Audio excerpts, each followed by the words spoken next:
insanlar var da, məsələn, judo, karate. Və bu idman növləri ilə məşğul olan insanlar gələcək fəaliyyətlərində bu istiqamət üzrə məşqçi olmurlar.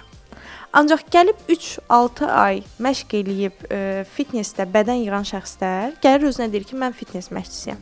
Bəs mən onu qeyd etdim. Bəli. Birinci yalan danışılan sahə deyəndə mənim ağlıma fitness gəlir. Yəni qısa yolla uğur əldə etmək mümkündür. Qısa yolla forma yaratmaq mümkündür.